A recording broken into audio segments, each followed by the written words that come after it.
Salut à tous les amis et bienvenue pour une nouvelle émission. Aujourd'hui, j'aimerais juste faire rapidement un petit point, un petit topo sur, sur quelques questions en fait qu'il me semble que je vois revenir très régulièrement maintenant dans toutes les périodes en fait préélectorales depuis une vingtaine d'années. Donc ce qui est tout à fait normal puisque ce sont des questions effectivement qui sont de plus en plus urgentes ou en tout cas qui préoccupent de plus en plus une partie du public et qui sont aussi exploitées bien sûr hein, par une partie de la classe politique. Ce sont toutes ces questions qui tournent autour en fait de l'identité, de la laïcité, du multiculturalisme, ces choses-là. En fait, ce sont des questions qui sont apportées en fait par une autre question enfin, qui est liée en fait, hein, qui est la question de l'immigration massive et de toutes les questions, enfin de tout ce que de tout ce que ce phénomène en fait a produit effectivement en France.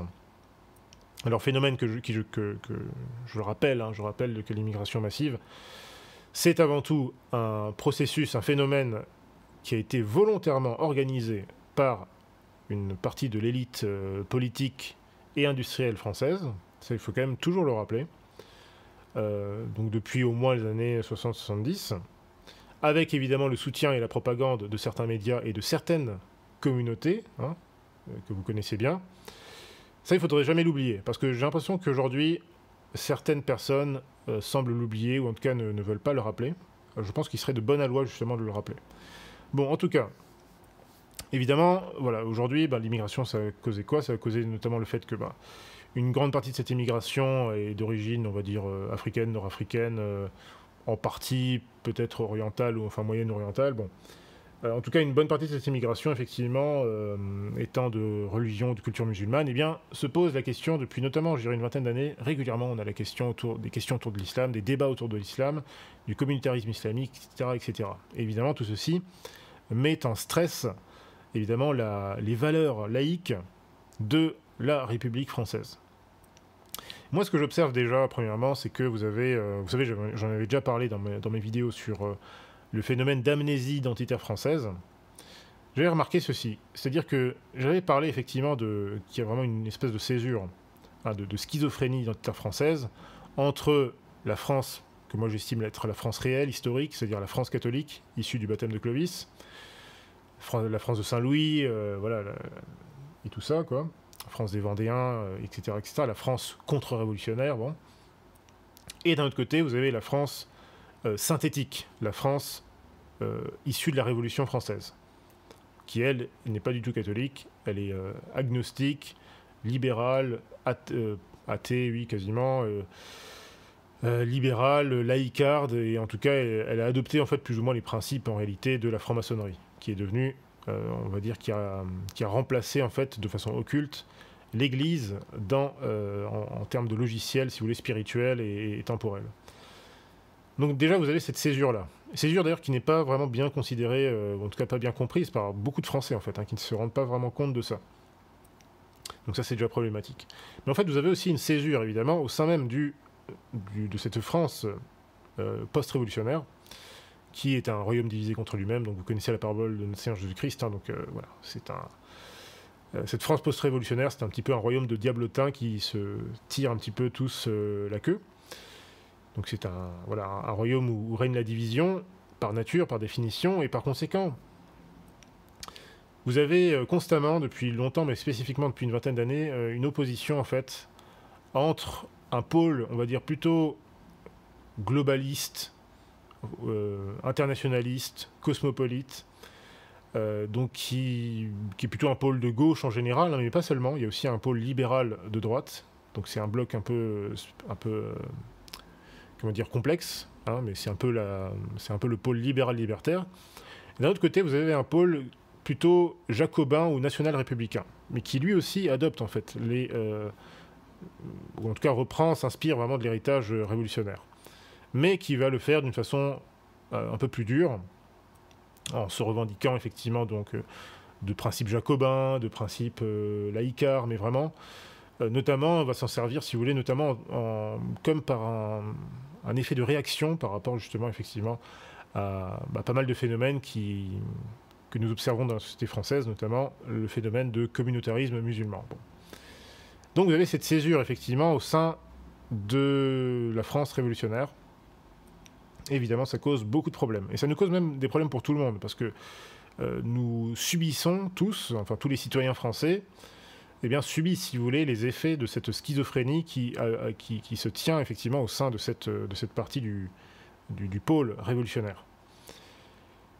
Et je vais illustrer peut-être la chose avec un exemple tout simple. Alors en fait, une jeune femme de ma connaissance, que je salue ici, m'a fait parvenir tout à l'heure une photo en fait de Strasbourg. Alors je sais pas, apparemment c'est un compte Twitter hein, qui a partagé cette photo. Je vais essayer de la montrer sur l'écran. Bon, je sais pas si j'aurai le temps de faire un montage, mais en tout cas, en gros, c'est une photo de la grande mosquée. Alors pas la grande mosquée de Strasbourg, mais la grande mosquée turque de Strasbourg. La mosquée qu'on appelle la mosquée Eyüp Sultan. En fait, c'est la nouvelle mosquée, parce qu'on avait déjà une avant, mais qui était plus modeste, on va dire. Et là, ils sont en train de faire un nouveau bâtiment qui est assez impressionnant. Avec des techniques, alors, bon, je peux pas parler d'architecture, hein, je suis assez fan d'architecture, mais bref. Voilà, techniquement, c'est pas mal, mais le problème n'est pas là, évidemment. Le problème est tout autre. En tout cas, voilà, c'est pas la grande mosquée de Strasbourg, celle qui est vers le lycée Pasteur. C'est celle qui est à la plaine des Bouchers, pour ceux qui sont strasbourgeois. Et donc, il y avait eu une polémique, si vous vous souvenez, c'était il y a 1 an exactement. Il y avait eu une polémique parce que la mairie de Strasbourg, désormais contrôlée par les sales gauchistes verts, notamment la maire Jeanne Barzéguian, eh bien, avait eu enfin, a priori, ils avaient voté une subvention de 2,5 millions d'euros pour aider à la construction de cette gigantesque mosquée. Et la subvention devait aller notamment à l'association qui est en charge justement de cet édifice, hein, qui est l'association Miligorus. Donc Miligorus, c'est une association... Alors je crois que ça signifie en turc, je crois que ça veut dire Vision nationale, si je ne me trompe pas. Et c'est une association, alors évidemment, je crois, qui est assez proche en fait du pouvoir d'Erdogan, hein, du pouvoir turc actuel. Donc c'est plutôt une association, on va dire, dans la tendance, je dirais, nationale islamique. Donc c'est un petit peu, si vous voulez, c'est un petit peu nos alter ego turcs. Nous sommes un petit peu des nationaux catholiques et eux, ce sont des nationaux islamiques. En tout cas, voilà. Il est évident que, aux dernières nouvelles, la mairie de Strasbourg, si j'allais lui demander une subvention pour le FIDE-Post ou pour n'importe quelle association qu'on voudrait faire ici, une association catholique intégraliste, je peux vous dire avec absolument une complète certitude que jamais de la vie on nous donnera le moindre euro. Au contraire, on sera certainement signalé aussitôt au commissariat central. Mais là, effectivement, il y a eu un gros scandale puisque la mairie de Strasbourg, pourtant, voilà, vraiment, la mairie de Strasbourg aujourd'hui, c'est vraiment le paradis des gauchistes. Hein.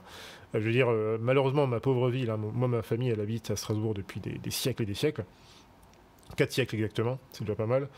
Mais si vous voulez, depuis à peu près une centaine d'années, un peu plus, il faut dire que Strasbourg est malheureusement a toujours presque été contrôlé en fait par une espèce de mafia de bourgeois gauchistes, enfin plutôt socialistes en fait, socialistes et libéraux. Mais là, ils ont tellement détruit la ville que on se retrouve maintenant avec cette mairie soi-disant écolo, hein, ELV.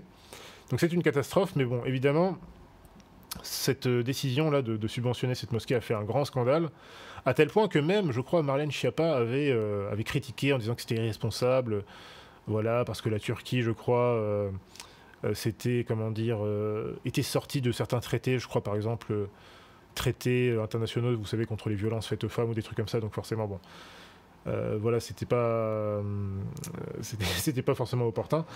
Donc du coup, voilà, ça fait un scandale, mais pas seulement, si vous voulez, au sein de la réaction classique, hein, la droite nationale, qui réagit à ce genre de choses habituellement, mais même au sein, si vous voulez, de l'establishment républicain, même au sein du pôle cosmopolite mondialiste, eh bien, certaines personnalités, évidemment, ont réagi. Alors parfois par opportunisme, pardon.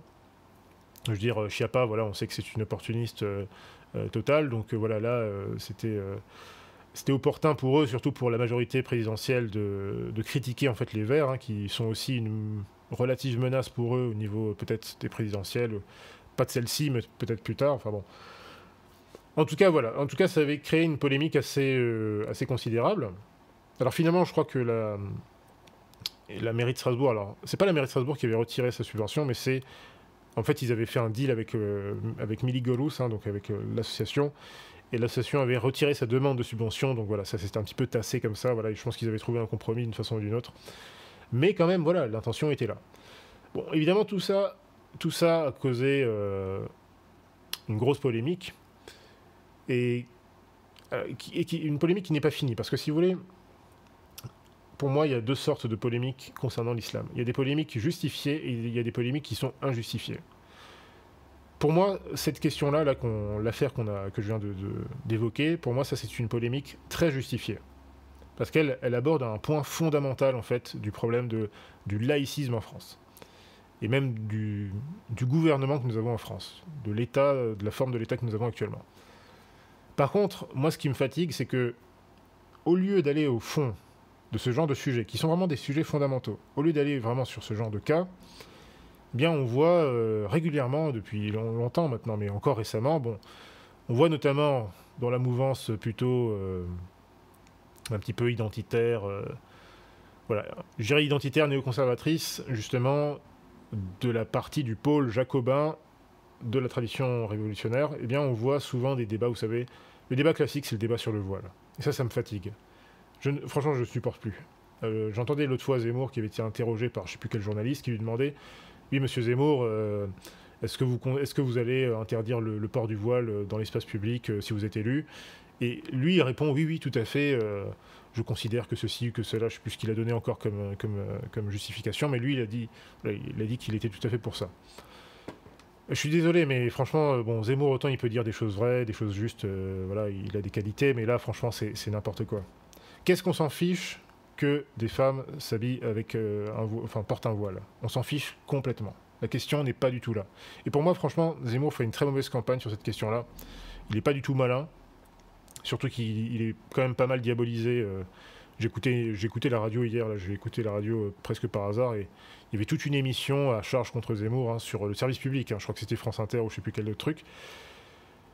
Bon, en même temps, il veut privatiser ces radios-là, donc bon, ça peut se comprendre, mais tout ça pour dire que, pour moi, il fait une très mauvaise campagne sur ces sujets-là, parce qu'en fait, il fait partie justement de ce pôle, comme je le disais, je dirais qu'on pourrait l'appeler ce pôle néo-jacobin, qui va en fait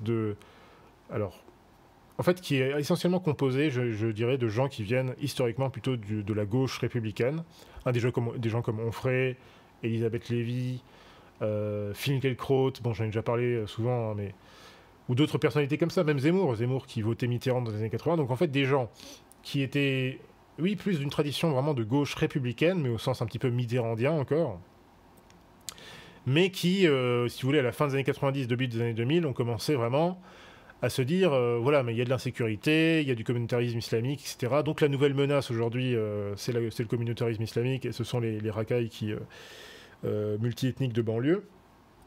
Et donc en fait, ces gens se sont droitisés uniquement sur ces questions-là, mais fondamentalement sur des questions vraiment structurelles, morales, constitutionnelles. Ces gens n'ont absolument pas changé, si vous voulez, de braquet. Ils restent tout à fait attachés aux principes laïcards, à la constitution maçonnique qui est celle de la France aujourd'hui, etc., etc. Mais donc, moi, je les appelle un petit peu des néo-jacobins, ou je sais pas, il faudrait leur trouver un nom, parce que néo-conservateurs, oui, ça peut aussi convenir d'ailleurs, puisque c'était aussi un peu le même schéma aux États-Unis, les fameux néo-conservateurs qui étaient des trotskistes, qui ensuite sont devenus des faucons, qui étaient quasiment tous juifs, comme par hasard. Bon, en tout cas, le problème évidemment avec ce discours, c'est que, en fait, c'est qu'il est absolument incohérent, complètement incohérent. Et je vais expliquer ça en détail juste à l'instant. En tout cas, voilà, vous aviez Zemmour qui disait qu'il voulait interdire le voile. Mais encore une fois, qu'est-ce qu'on s'en fiche que des femmes portent le voile? D'ailleurs, je ne sais même pas comment. Pour moi, c'est vraiment une position tout à fait. Pour moi, c'est vraiment du pur populisme, ce genre de déclaration. En plus d'être stupide, c'est du pur populisme. Je ne vois pas comment tu fais appliquer ça. Parce que si on interdit les femmes on interdit le port du voile dans l'espace public pour ces femmes-là, bon, déjà, comment on distingue? Parce qu'il y a aussi des femmes, je sais pas, qui peuvent porter un voile ou une espèce de fichu. Je sais pas, parce que vous avez des femmes qui ont le cancer et donc qui portent une espèce de couvre-chef comme ça. Ici, à Strasbourg, vous avez un certain nombre de femmes juives qui portent le voile dans le quartier juif. Et j'en vois assez régulièrement. Ça s'appelle un tichel, je crois, en yiddish. Enfin, peu importe. Déjà, comment vous faites la distinction? Alors, il est évident qu'à Paris, voilà, il y a beaucoup de femmes musulmanes, donc forcément, ce seront plutôt des musulmanes. Mais déjà, légalement, comment est-ce que tu appliques ça? Et si tu commences par là, bah, pourquoi ne pas interdire... Enfin, en fait, en gros, tu interdis aux gens de s'habiller comme ils veulent.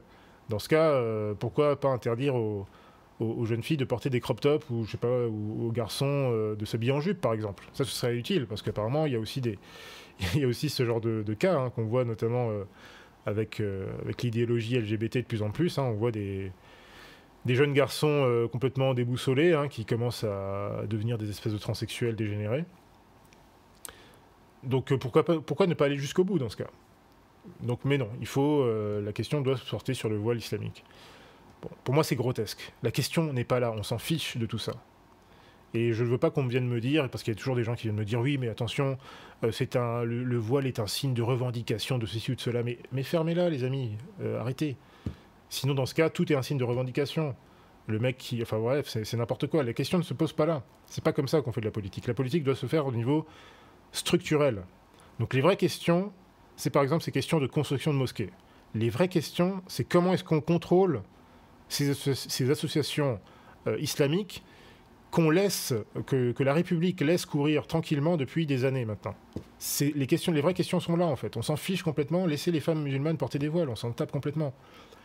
La vraie question, ça ce sont des sujets, si vous voulez, pour vous faire perdre votre temps et pour vous empêcher en fait de réfléchir aux vraies questions. La vraie question, ou plutôt la vraie solution, c'est celle que celle que nous, les catholiques, le parti catholique, qui n'existe pas encore, mais qui existera bientôt, si Dieu veut, ce sont nos solutions qui sont les bonnes. C'est-à-dire que, au lieu d'avoir ce logiciel républicain, pourquoi je disais tout à l'heure que ces néo-jacobins, là, sont tout à fait incohérents dans leur doctrine? Parce qu'ils se plaignent, en fait. Ils se plaignent de l'islamisme, ils se plaignent du communautarisme musulman. Et donc, ils vont vous faire des émissions à longueur de temps, on va les inviter sur les plateaux pour qu'ils blablatent et tout ceci et tout cela. Ok, très bien. Mais concrètement, comment est-ce que vous appliquez ces choses-là? Bon, alors, Darmanin, effectivement, récemment fait quelques fermetures de mosquées, jugées comme étant des lieux où on professe, si vous voulez, des idées anti-républicaines. Bon, à ce titre-là, il pourrait aussi, mal foi, un jour, commencer à fermer certaines églises, certaines chapelles. Dieu nous en préserve, bien sûr, mais je veux dire par là que l'islamisme, le communautarisme musulman, et même d'une façon générale, en fait, la société multiculturelle, est fondamentalement permise et se réalise grâce, justement, à cette forme de gouvernement que nous avons depuis la Révolution française. C'est-à-dire un gouvernement libéral, une constitution laïciste, qui ne reconnaît pas les droits de Dieu, hein, qui ne reconnaît pas notre Seigneur Jésus-Christ comme étant le roi des nations, notamment de la nation française. Et par conséquent, notre État, notre République actuelle, comme vous le savez, hein, c'est ce principe de laïcité, mais de fausse laïcité, qui consiste à dire que l'État ne reconnaît aucune religion, séparation totale entre l'Église et l'État, donc en fait entre les religions et l'État. Et donc par conséquent, on considère, en fait, ça veut dire simplement que toute religion, toute personne en fait peut établir sa secte religieuse librement en France, ou en tout cas peut l'exercer librement. Donc peut s'organiser en association, bon, à moins de tomber dans une secte extrêmement violente ou bizarre, mais d'une façon générale, n'importe qui peut peut créer son association islamique, peut faire sa petite salle de prière dans son coin, etc. etc. Alors, bien sûr, après, la République est plus sournoise que ça, donc ils peuvent effectivement avoir des problèmes avec certaines... ou en tout cas, ils peuvent... essayer de combattre, ou en tout cas de réguler, on va dire, certaines tendances, hein, comme on l'a vu ces derniers temps, mais d'une façon générale, tout le problème de ce régime actuel, c'est que c'est vraiment ouvert à tout le monde. Hein, n'importe qui peut se déclarer n'importe quoi et créer son mouvement protestant, musulman, juif, bouddhiste ou que sais-je. Regardez, parce que finalement, là on parle des constructions de mosquées, parce qu'évidemment l'islam ça dérange tout le monde. Mais vous croyez quoi? Si demain nous avions un État catholique, est-ce que vous pensez qu'on s'attaquerait juste aux mosquées? Bien sûr que non. Parce que là vous avez la construction de cette grande mosquée à Strasbourg. Mais savez-vous qu'il y a 1 an ou 2 ans, enfin un peu plus, peut-être 3 ans, vous avez aussi eu la construction d'une grande église orthodoxe, hein, donc schismatique orientale, russe, au quartier des 15 à Strasbourg. Bon, très beau bâtiment, mais un petit peu trop grand quand même, un petit peu trop voyant. Dans un État catholique, ça passerait pas. On ne laisserait pas s'établir ces gens-là. D'ailleurs, on les laisserait même pas s'établir en France. Je pense que dans un État catholique, on peut presque plus tolérer, si vous voulez, des mosquées ou des synagogues que des sectes schismatiques, puisque ce sont les schismatiques orientaux ou les protestants sont des chrétiens, enfin, ils se prétendent chrétiens, donc c'est presque plus dangereux, si vous voulez, pour les catholiques que des sectes infidèles qui, elles, sont manifestement antichrétiennes.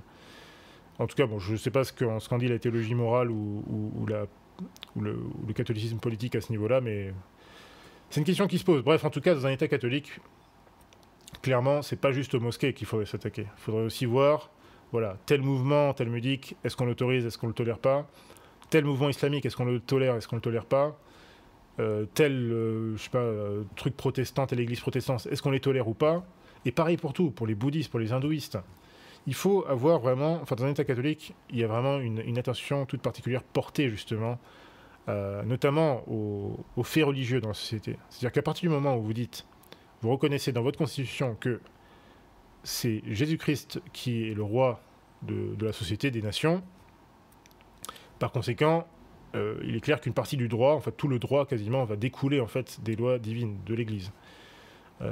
Évidemment dans le bon ordre des choses, hein, sans évidemment tout mélanger, mais voilà, il y aura en tout cas une inspiration majeure du droit divin. Et donc cette approche-là en fait est une approche beaucoup plus réaliste des faits sociétaux de la société humaine en fait. Parce que dans la société laïcarde que nous avons aujourd'hui, eh bien nous subissons, si vous voulez, des effets nous ne faisons que subir avec tous ces phénomènes, donc en l'occurrence de communautarisme islamique, tout ceci, si vous voulez, découle directement de l'état des choses, de la Constitution, de la façon dont est organisé, si vous voulez, notre gouvernement, l'État. Et donc nous nous retrouvons dans une situation inextricable où, en permanence, comme je le disais, eh bien depuis des années, nous avons des débats qui n'en finissent pas sur ces questions-là. Burkini, voile, radicalité, enfin islam radical, machin truc, alors qu'en fait on pourrait régler la question très facilement, et de façon très juste d'ailleurs, très humaine, pour tout le monde. Hein, on peut, effectivement, dans un État catholique, on peut tolérer, bon, surtout aujourd'hui, maintenant que, voilà, nous sommes... surtout aujourd'hui, j'ai envie de dire, comme nous avons toléré pendant un certain nombre d'années, depuis très longtemps même, hein, nous avons supporté effectivement la présence des Juifs en Occident, ça n'a pas toujours été simple, ils n'ont pas toujours été très méritants, mais en tout cas, on a tout fait pour les tolérer et les protéger. Bon, on peut faire de la même façon, si vous voulez, pour les musulmans. Et là encore, dans un État catholique, on peut, si vous voulez, et on doit même, organiser la chose pour dire, voilà, telle organisation musulmane, c'est seulement vous, par exemple, qu'on va reconnaître comme organisateur de l'islam en France, officiellement.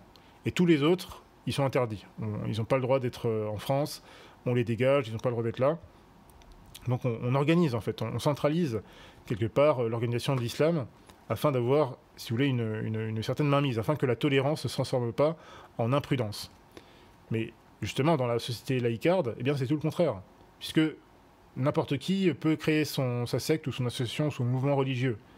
Donc forcément, dans un tel état de choses, dans un pays où effectivement, à l'école, on enseigne des valeurs, ou en tout cas des valeurs qui ne sont certainement pas chrétiennes, bon, il ne faut pas s'étonner ensuite que vous ayez effectivement une montée, si vous voulez, de l'agnosticisme, ou en tout cas vous avez une population française qui n'est plus du tout religieuse, et qui d'ailleurs qui perd aussi également forcément en qualité morale. Il ne faut pas s'étonner aussi que ce vide, malheureusement, soit rempli par la population islamique, par l'islam, qui est, en France, objectivement, l'une des religions les plus dynamiques, hein, autant en termes démographiques que même spirituels. Donc ça, c'est une réalité, hein, il faut bien l'admettre. Mais c'est une réalité qui a été rendue possible par ce gouvernement, par ce régime que nous subissons, effectivement, depuis la Révolution française. Et ça, l'Église nous avait avertis de tout ça. Ils avaient averti, effectivement, les Français et les sociétés occidentales d'une façon générale, hein, ils avaient averti, voilà, vous voulez écraser la croix du Christ, vous voulez renier le Christ, vous ne voulez pas que Jésus-Christ règne sur vous, et bien très bien. Vous allez voir ce que vous allez... Enfin, vous allez voir... ce sera le règne du chaos, hein, dans ce cas-là pour vous. Et c'est exactement ce qui arrive. Donc moi j'ai peur, si vous voulez, que les actuels prétendants, si vous voulez, à la fonction présidentielle, hein, notamment Éric Zemmour et Marine Le Pen, j'ai peur justement que sur ces questions-là, ils soient vraiment très limités. Parce qu'en fait, ces questions-là, voyez-vous, doivent vraiment être traitées vraiment avec urgence, mais aussi avec une grande intelligence. Et j'ai peur que justement, Marine Le Pen et Éric Zemmour n'étant pas catholiques, j'ai l'impression j'ai peur qu'ils manquent de la bonne intelligence justement pour traiter de ces affaires-là, non seulement de la question islamique, pour la traiter non seulement avec la gravité qui s'impose, mais aussi avec toute l'humanité aussi qui s'impose. Malheureusement, les choses sont faites de telle manière que voilà, dans une campagne présidentielle, c'est aussi un petit peu à celui qui aura la parole la plus frappante ou la plus percutante. Donc forcément, il y a un côté un petit peu sensationnaliste qui ne joue pas en la faveur forcément des candidats, en tout cas de mon point de vue. Donc voilà, pour moi c'est vraiment problématique parce qu'il faut voir aussi que cette question-là est liée aussi à deux autres questions. La première, c'est que moi je ne comprends pas une chose, c'est que, voyez-vous, là je vous ai donné l'exemple de cette mosquée donc à Strasbourg, là.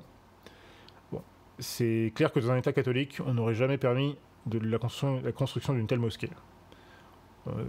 Mais surtout, quelles sont les contreparties en fait de tout ça? Pour moi, c'est ça qui me bluffe, si vous voulez, vraiment, c'est ça qui me fait halluciner. Je ne crois pas, si vous voulez, que si demain on va en Turquie, là, bon, laissons tomber Vatican II, mais disons, voilà, maintenant vous avez une congrégation religieuse qui va en Turquie, qui demande à construire une grande église, une espèce de basilique comme ça, là, un petit peu de la taille de cette mosquée Eyüp Sultan. Moi, je ne crois pas vraiment que le gouvernement turc autorisera la construction de cette basilique. Je pense pas du tout. Je me trompe peut-être, hein, mais je crois, j'en doute fortement. Je doute fortement qu'il non seulement laisse construire cette église, mais en plus de ça, je doute qu'il donne la moindre subvention pour le faire. Donc, et si vous voulez, c'est un peu pareil, par exemple, alors, c'est pareil avec les relations que nous avons avec l'Algérie, bon, qui sont en fait des relations compliquées à cause justement de l'injustice de la colonisation révolutionnaire qu'il y a eu là-bas, qui n'a pas été faite selon les principes chrétiens. Voilà, bref, je ne vais pas y revenir une nouvelle fois. Mais en tout cas, c'est un peu la même chose. C'est-à-dire qu'on sait qu'en Algérie, nous avons un certain nombre de frères chrétiens. Je dis de frères chrétiens catholiques. Hein. Bon, il y a aussi des protestants, mais on sait que leur situation est très compliquée là-bas. Très, très compliquée. Ils peuvent être sujets, effectivement, à des persécutions. Vraiment, la situation est difficile pour eux là-bas. Et elle l'est aussi dans d'autres pays du monde arabo-islamique. Ça dépend lesquels. Il y en a où ils sont assez tranquilles. Dans d'autres, c'est plus compliqué. Moi, je me suis toujours demandé, mais comment ça se fait? Enfin, si nous avions demain le pouvoir, voilà, il y aura un gouvernement catholique en France, mais je me dirais, ok, vous les Algériens, si vous ne mettez pas en place immédiatement une loi qui protège spécifiquement les catholiques dans votre pays, je sais pas, on vous fait une dinguerie. On vous sucre tel ou tel, je sais pas s'il y a des aides, hein, j'imagine qu'il y a peut-être des aides que la France fait à l'Algérie. Il y a aussi toute cette politique, vous savez, de visa depuis un certain temps. Voilà, si vous n'acceptez pas de faire une loi vraiment pour protéger les catholiques, la liberté de culte des catholiques, spécifiquement des catholiques, eh bien, voilà, voici il y aura ces conséquences-là sur vous diplomatiquement, économiquement. On fera, je sais pas, un blocus sur vous, on vous fera des sanctions, etc., etc. Et donc là, vous voyez à quel point on peut lier, en fait, des questions religieuses avec une stratégie géopolitique. Moi, je me suis toujours demandé, mais comment ça se fait que personne ne pense à des choses comme ça? Alors, en fait, la réponse est claire, hein, c'est évident. C'est pas nos gouvernements de mécréants qui vont protéger les chrétiens en Algérie ou ailleurs, hein, ça c'est évident. Et c'est pas eux non plus qui vont faire de telles propositions, hein, ça c'est clair. Mais vous voyez un peu l'état d'esprit, ce serait une bonne idée en fait. Ça profiterait non seulement à nos frères chrétiens qui sont donc dans ces pays-là, ça profiterait à la France d'un point de vue spirituel, et ça profitait à la France d'un point de vue même stratégique, géopolitique, puisque ça renforce en fait notre puissance. Hein, je veux dire, on ne va pas se laisser faire non plus par le gouvernement algérien sur des questions comme ça. Donc on peut faire pression en fait sur pas mal de pays, notamment de cette zone-là, rien que sur cette question-là. Mais ce n'est jamais fait. Et au lieu de ça, par contre, le régime actuel laisse venir des centaines de milliers d'Algériens, souvent clandestins ou pas, peu importe, mais voilà, eux ils peuvent venir sans problème, voilà, ils viennent ici, ils pratiquent leur islam. Alors je ne sais pas s'il y a vraiment des mosquées algériennes en France, mais bon, j'imagine qu'il y en a, j'imagine qu'il y a des associations, qu'il y a un islam consulaire algérien, j'imagine, je pense. Mais voilà, comment est-ce possible dans un État catholique, demain, enfin je ne sais pas s'il existe un islam consulaire algérien en France. J'imagine que oui, mais s'il en existe un, demain, moi je suis au pouvoir, je dis, ok, on arrête tout. Soit vous faites pression sur le gouvernement algérien pour mettre en place une politique de protection spécifique des catholiques, de la liberté de culte catholique en Algérie, soit on vous dégage tous, ou soit on vous met carrément en prison, ou on vous exécute, je sais pas. Mais c'est comme ça que ça doit se passer en fait. Bon, donc ça, voilà, voyez-vous, et donc au lieu de ça, qu'est-ce que nous avons? Nous avons des Zemmour qui nous parlent d'interdire le voile, mais qu'est-ce qu'on s'en fiche? On a des Macron qui font repentance, là, dans tous les sens. Un jour, ils font repentance, un autre jour, ils ont un discours dur. Tout ça, voilà, tous ces gens sont des clowns, tous ces gens sont des beaux parleurs. Il est vraiment temps de passer, en fait, à la politique concrète, à vrai dire. Avec des solutions, si vous voulez, vraiment crédibles et durables. Et je pense que le problème, c'est que nous n'avons pas droit à la parole, si vous voulez, dans les médias. Alors moi, je ne prétends pas être celui qui doit parler, parce que vous voyez que je ne suis pas forcément un très bon orateur. Mais nous avons parmi nous, parmi les catholiques intégralistes, des gens bien plus intelligents que moi, bien plus éloquents que moi, et qui seraient tout à fait à même, justement, de paraître dans les médias et de porter toute cette... enfin, de faire toutes ces propositions, en fait, de donner toutes ces solutions. Malheureusement, nous sommes boycottés pour l'instant. Et donc le débat public aujourd'hui, ça se réduit à pro-LGBT gauchiste délirant contre néo-jacobin qui veut interdire le voile, et il pense que c'est comme ça qu'il va combattre contre le communautarisme islamique. Donc en fait, voilà, on a vraiment un débat public absolument ridicule en France. Bon, qui est ce qu'il est pour des raisons aussi voilà, électoralistes. Hein. Moi, je suis sûr que même Zemmour est plus subtil que ça dans le privé, mais bon, je pense qu'il est presque obligé aussi d'avoir un discours assez bête sur ces questions-là, parce que c'est aussi ce que comprend son électorat. Hein, je dirais, ça vole pas haut forcément parfois. Faut aussi en être conscient. Voilà, tout ça pour dire que nous sommes vraiment très affectés. Les Français ignorent à quel point ils se tirent une balle dans le pied, hein, et même plus que ça dans le cœur, en adoptant justement, en refusant le règne de notre Seigneur Jésus-Christ, et en adoptant ces systèmes laïcards et libéraux, ils ne se rendent pas compte à quel point ils se sont mis eux-mêmes dans cette situation. Alors, la situation actuelle, toutes ces grandes mosquées là que vous voyez, c'est en grande partie votre faute. Hein. Enfin, vous avez voté pour ces gouvernements, vous avez voté pour... En tout cas, vous acceptez ce régime, vous acceptez les principes de ce régime. C'est surtout ça, en fait. Vous acceptez les principes. Vous acceptez les principes laïcards, libéraux. Dans ce cas, ne vous étonnez pas de ce que forcément, par effet mécanique et logique, il y a plus de musulmans. Enfin, il y en a en tout cas beaucoup. C'est eux qui constituent quand même en grande partie de la population, on va dire, d'origine immigrée. Donc il y a plus de musulmans. Ils sont plus pratiquants que vous, puisque vous êtes des apostats, ou en tout cas vous n'allez même plus à l'église, ou vous ne pratiquez plus la foi catholique.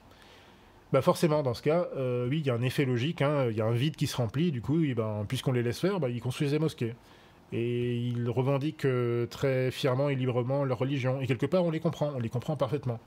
Parce que nous, quand on essaye de faire ça, quand on essaye d'établir des chapelles, eh bien, on trouve personne pour nous aider. Quand on essaye de proclamer justement la foi, quand on vous explique les principes de la doctrine catholique, notamment de la doctrine sociale de l'Église, hein, et bien là, on nous traite de talibans, d'obscurantistes, Marine Le Pen nous traite de communautaristes catholiques, ou je sais pas quoi. Là, on nous met des bâtons dans les roues et plus personne ne veut nous écouter. Donc voilà, vous voulez pas nous écouter, vous voulez pas écouter la voix de l'Église, tant pis pour vous, vous avez qu'à continuer à subir la société actuelle. Bon, et pour finir, il y a aussi un autre aspect de tout ça, enfin un autre aspect positif que pourrait amener effectivement un régime catholique en France, c'est la question de la remigration. Alors non seulement la remigration effectivement déjà des clandestins, migrants et compagnie là qui sont arrivés ces 10 dernières années, hein, qui ont rien à faire ici, mais je dirais qu'il y a aussi pas mal de personnes issues de l'immigration, légales ou illégales, bien souvent illégales, qui ont été régularisées, à mon avis de façon tout à fait indue. Pareil, ces 15-20 dernières années, j'ai envie de dire. Pour moi, c'est vraiment les 15-20 dernières années qui sont assez décisives, hein, au niveau du grand remplacement qu'il y a actuellement. Hein. C'est vraiment là, à ce moment-là que le trop-plein a été vraiment dépassé. Bon, en tout cas, le problème, c'est que toutes les personnes qui parlent souvent de remigration et tout ça, pareil, je trouve qu'ils sont un peu vous savez, dans l'irréalisme, en fait. Ils sont un petit peu dans le comment on dit ça, le wishful thinking, dans la projection de pensée un petit peu abstraite. Mais comment on réalise ça, en fait, concrètement, politiquement, c'est ça. Et de façon, j'ai envie de dire, éthique, humaine, etc., etc. Il n'y a pas besoin de ressortir forcément, si vous voulez, d'en arriver, si vous voulez, à des solutions extrêmement violentes, forcément, en tout cas sur cette question-là. En fait, je pense que moi, je promeus, moi, en tout cas, une remigration organique.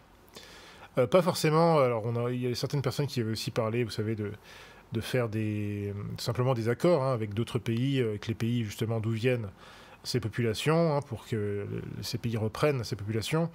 Alors je pense que ça peut marcher dans certains cas, ça peut marcher notamment si on applique la bonne diplomatie, hein, qu'on appuie, si vous voulez, sur les bons boutons, c'est-à-dire que lorsqu'on se sert de ces atouts, en fait, hein, pour faire pression sur ces pays, et je pense qu'on peut le faire, effectivement, dans pas mal de cas, mais il y a d'autres cas où ça peut être plus difficile. Hein. On l'a vu, je crois que c'était avec la Guinée, ou je ne sais plus quel pays qui refusait, effectivement, de reprendre ces clandestins.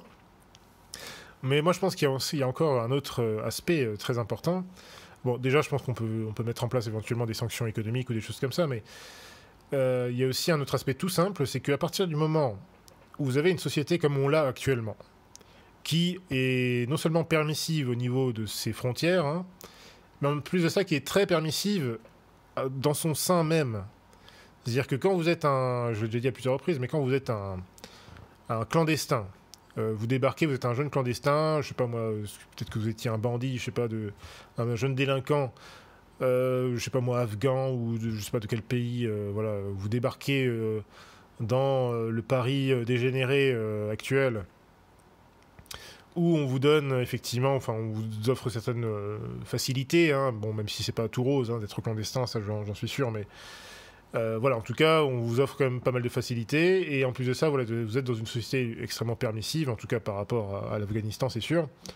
Bon, à un moment donné, il ne faut pas s'étonner que parmi ces clandestins, vous ayez un certain nombre de mecs qui se mettent à faire des magouilles, de la petite délinquance, voire pire encore, qui se mettent à commettre des viols et autres.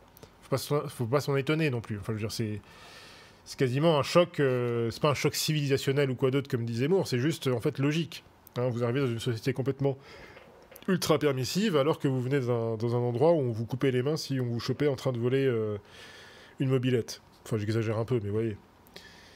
Donc à partir du moment en fait où vous changez la société, et c'est ce que nous comptons faire, nous, en tant que catholiques, si on pouvait prendre le pouvoir, c'est clair qu'on ferait tout, si vous voulez, pour réédifier la société, en fait, pour l'édifier en fait concrètement, parce que là, aujourd'hui, il n'y a plus d'édification sociale, hein, c'est la destruction sociale. Donc notre but, c'est plutôt, voilà, de réédifier, notamment moralement, éthiquement, la société française. Donc c'est clair que dans un tel état de choses, c'est sûr que déjà là, la situation, si vous voulez, du petit délinquant, alors peu importe, pas forcément migrant, mais ça peut être aussi la racaille de banlieue, ou même le criminel en col blanc. Donc toutes ces personnes qui aujourd'hui ont des facilités, ou en tout cas bénéficient, si vous voulez, d'un laxisme judiciaire absolument hallucinant, hein, où on voit des Nordan, là, comment il s'appelle, le Landais, là, je sais plus comment il s'appelle, quel est son nom exactement, mais bref. Le Landais, en tout cas, la sale crapule là, qui a donc assassiné la petite Maëlys. Bon, des gens comme ça, aujourd'hui, on le sait, là, il y a eu un article du Canard enchaîné où on nous révèle que le gars se la coule douce en prison, il a une PlayStation, il joue, je sais pas, au dernier jeu de Call of Duty ou je sais pas quoi. Il a même je crois qu'il a même une espèce d'amoureuse, hein, une espèce de taré qui l'admire ou je sais pas quoi, et qui est venu lui rendre plusieurs fois visite. Mais ces gars-là devraient être pendus haut et court, en place de grève, tout simplement. Ou au minimum, ils devraient être enfermés un petit peu comme, vous savez, comme comme le masque de fer, là, vous savez. Enfin, on devrait l'enfermer complètement dans une cellule. Et pas que lui, hein, tout un tas d'autres criminels absolument horribles devraient mériter tout ça. Et pire encore. Donc, c'est sûr que dans une société actuelle, bah, forcément, voilà, je dirais que la montée du crime et de la délinquance est proportionnelle, si vous voulez, au laxisme et à la permissivité de la justice et même du discours politique d'une certaine façon. Donc tout ceci, il faut le changer, pas seulement au niveau, si vous voulez, des faits criminels et de ce genre de choses, mais aussi au niveau justement, de la tolérance, ou en tout cas de l'atmosphère, j'ai envie de dire, spirituelle. C'est-à-dire qu'à partir du moment où vous avez le catholicisme comme religion d'État, eh bien, nécessairement, vous avez un certain nombre de choses qui se mettent en place. Vous avez, par exemple, on met en place, par exemple, je sais pas moi, des cours d'instruction religieuse à l'école, mais uniquement catholique, à l'école publique, hein, j'entends, uniquement catholique. Après, les écoles privées, c'est autre chose, évidemment. On peut tout à fait tolérer qu'il y ait des écoles juives, des écoles islamiques, c'est normal. S'il y a des musulmans en France, ils ont le droit. Pour moi, je pense que c'est une juste tolérance. Voilà, ils font leurs choses dans leur coin, mais par contre, dans les écoles publiques, voilà, on impose effectivement, en tout cas, on permet la possibilité, si vous voulez, d'avoir des cours de religion. Et évidemment, on réforme les programmes scolaires avec évidemment une tournure tout à fait différente de celle qui est actuellement en cours. Hein, donc, et on insère, si vous voulez, des éléments, si vous voulez, de christianisation dans le programme scolaire. Ça peut être une mesure comme ça. Ça peut être aussi des mesures, bon, comme je l'ai dit déjà, au niveau tout simplement de l'encadrement des cultes non catholiques en France. Donc déjà là, on serre la vis, on fait plus que serrer la vis, c'est-à-dire que là, il y aura un gros nettoyage. Donc il y aura beaucoup, si vous voulez, de sectes protestantes, d'associations islamiques, même peut-être d'un certain nombre d'associations juives, talmudiques, hein, qui ne seront pas bienvenues en France. Hein. On dira, voilà, vous, simplement, on n'a pas envie que vous soyez en France, donc vous dégagez. On parle qu'avec telle ou telle entité du judaïsme ou du protestantisme ou de l'islam. Et tous les autres, vous dégagez. Voilà, tout simplement. On vous expulse. Donc déjà, rien qu'à ce niveau-là, si vous voulez, vous faites déjà beaucoup de ménage. Et une fois que en fait, vous mettez en place un régime catholique, nécessairement, vous avez beaucoup de gens, et en l'occurrence, apparemment, ceux que ça inquiète, enfin ceux qui sont le plus inquiets aujourd'hui parmi les Français, sont inquiets par rapport notamment à l'islam, ou à la présence de X millions de musulmans. À partir du moment où vous avez un État catholique, avec des politiques assez sérieuses, forcément, je pense qu'il y aura une partie de cette population musulmane, ou pas seulement musulmane, hein, mais aussi d'autres religions, mais en tout cas pour ce qui nous occupe, qui se dira, en fait, voilà, finalement, je vais plutôt partir, je sais pas, vivre en Angleterre ou aux États-Unis ou que sais-je, au Canada, parce que là-bas, voilà, c'est beaucoup plus cool, je peux faire un peu ce que je veux, au niveau religieux, on va dire, alors qu'en France, voilà, maintenant c'est un État catholique, donc je peux plus, si vous voulez, faire tout ce que je voulais comme auparavant sous le régime républicain, quoi. Même si, encore une fois, c'est vrai que le régime républicain peut aussi opprimer, si vous voulez, injustement les musulmans. Nous ne voulons pas opprimer injustement les musulmans. Nous voulons simplement, c'est-à-dire combattre l'islam de façon juste, mais c'est-à-dire juste simplement voilà, rétablir une société catholique. Voilà, encore une fois, on peut tolérer la présence, évidemment, de musulmans en France, ou de juifs également, mais il faut que tout ceci soit encadré d'une façon très stricte et selon les modèles qui ont été établis par l'Église et par les États chrétiens avant nous, tout simplement. Et non pas avoir cet état de fait sociétal que nous avons aujourd'hui avec ce régime de la Ve République qui est absolument dysfonctionnel et qui a produit tous les problèmes que nous avons aujourd'hui, problèmes qui sont vraiment au détriment de tous, hein, au détriment des Français anciennement chrétiens, qui ne sont plus beaucoup aujourd'hui à être chrétiens, et au détriment, je dirais aussi, de beaucoup de citoyens musulmans, hein, qui malheureusement, moi je trouve aussi, qui sont aussi victimes d'une certaine façon, effectivement, de ce régime. Pas tous, évidemment, mais bon, c'est comme tout. Voilà. Une partie d'entre eux, en tout cas, je pense, j'estime, qui sont victimes, ils sont injustement traités, si vous voulez, par ce régime, qui se sert d'eux depuis longtemps, qui les manipule, qui manipule la question aussi de l'islam de façon la plus hypocrite possible, puisque, encore une fois, tous les problèmes, si vous voulez, de communautarisme supposé ou réel, tout ceci est un résultat de cet état de fait, de ce régime actuel. Donc il faut vraiment... je pense qu'il est urgent d'essayer peut-être de mettre tout ça, de ce que je viens de dire, vraiment, de le théoriser de façon un peu plus sérieuse, de faire connaître, si vous voulez, nos propositions, pour vraiment qu'on sorte, si vous voulez, de cette hystérie, de cet état d'hystérie permanente, qui semble être vraiment devenue la normalité, en fait, hein, vraiment, dans cette société. On n'a plus de débat, en fait, c'est simplement de l'hystérie, en continu. Et surtout, encore une fois, le gros problème que nous avons, c'est que nous, en tant que catholiques intégralistes, eh bien, nous n'avons pas vraiment droit à la parole dans les médias. Donc, bon, voilà, nous servons de ce que nous pouvons pour faire passer le message. Et malheureusement, bon, je ne suis pas le plus qualifié pour le faire, parce que je ne suis pas spécialement éloquent. Donc, voilà, si quelqu'un pouvait effectivement se charger de retranscrire ces idées-là de façon plus claire, eh bien, ce serait bien. Bon. D'ici là, moi je vous dis bonne journée et à plus pour une nouvelle émission. Ciao!